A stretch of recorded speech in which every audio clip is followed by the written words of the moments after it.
I'm interested in some of the new information that's come out that the tourism sector, insurance companies, and government are actually where we're seeing an increase in cybercrime. What's left them so vulnerable? So I think most new businesses or most businesses are affected by cybercrime. The specific areas or specific industries that you mentioned are probably targeted more purely because they're an easier target. There's a lot more data that can be stolen from them. I think the days that somebody will hack a website to steal, one credit card are long gone. So people are now starting to target something that's easier to get. And obviously cybercrimes have evolved, technology has evolved as well, and everybody's looking for the easy way out. I think starting with finance and insurance industry sector, there's a lot of development in that sector. Obviously, there's a lot of legislation. There's a lot of governance that requires for them to keep various types of data. And although there is some new legislation and different types of rules that are being set by various regulators, there's always old legacy systems that are sitting there in the dark, and those are the kind of systems that are easy to get targeted. Let's speak to the issue of these legacy systems. Why is it so difficult for these insurance companies to easily move data from the old system to what everyone is using now? Where's the complication? So the complication is that historically a lot of those systems, first of all, years ago they were on paper. So all those had to be digitalized, they had to be automated. Then the challenge was that different components of those systems were developed separately. So now to consolidate all those systems into one big environment where everything talks to everything properly without having any issues, it's a challenge. And hence why, typical financial or industry or insurance company will have hundreds of systems. Not one, two. We deal with them because we're filling an application and we get a whatever policy or account. But the reality is in the background there's hundreds of systems that actually are there to provide that. And the type of information that's saved in all those systems is what I'm referring to as sensitive data. And the sensitive data is something that it's very difficult to obviously protect in a legacy environment where it was designed and written in different types of languages, which some of them don't even exist anymore.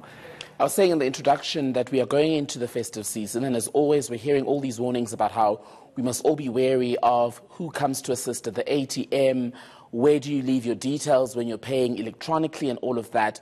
The travel and tourism sector, very susceptible to cybercrime. Why is it not tightening its security systems, or is it just not doing it well enough? It is tightening it. There's been a lot of changes, especially this year. There were some new regulations that were introduced. So, for example, most or all travel agents now have to comply with the new IATA regulation, where in order for them to issue tickets, they have to comply with the Payment Card Industry Data Security Standard, also known as PCI DSS. And that shows that the intent is there. Now, again, unfortunately, it's easier said than done, so it does take time. A lot of those processes and systems were developed throughout a number of years, and unfortunately, it's not something that people will change overnight.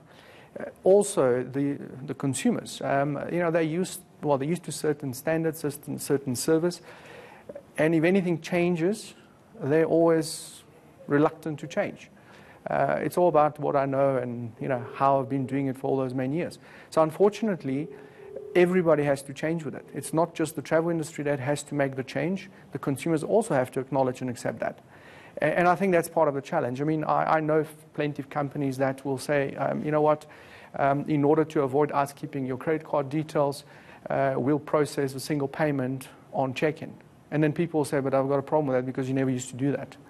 Well, yes, that's the whole point. So if you don't want your credit card details to be sitting at reception unattended, well, then that's one way of doing it. Mm. So, even more frightening is the government aspect. A lot of government departments, like you were saying with the insurance sector, for example, a lot of information still on paper.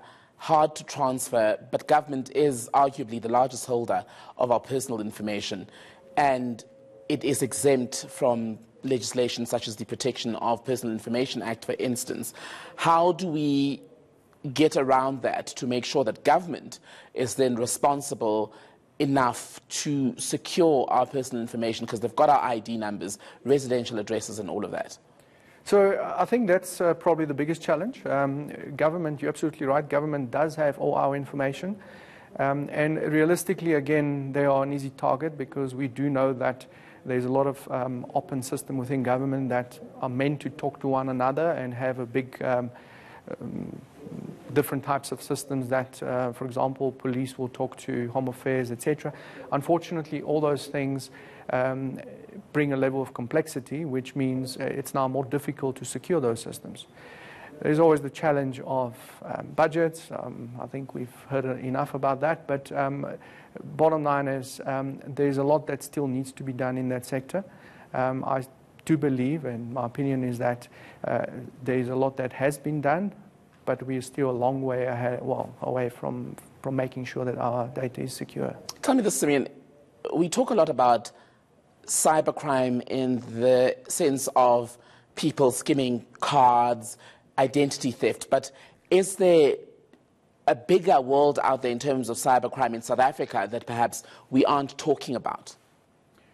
I don't believe that it's specific to South Africa. I think we're one big global village, so whatever happens in the world pretty much comes here the next day, or sometimes it starts here. I think from a cybercrime point of view, that's what makes it so attractive. And although there are a number of legislations throughout the world, including South Africa, that try to control and put legislation around that, it's unfortunately not so easy. So it all boils down to people acknowledging and having the awareness to protect their own data, to protect their own identity, to make sure that they understand what they're getting themselves into. Obviously, with the festive season, everybody's going to do a bit of shopping. So there's always things to look out for. For example, if you're buying something online, look at the various security certificates on the site. It's very easy to spot in the corner of your browser.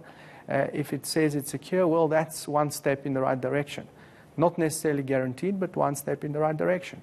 So if you're not sure about the vendor, if you're not familiar with it, there's other ways you can reduce your risk. Number of banks are now offering virtual cards. Mm-hmm.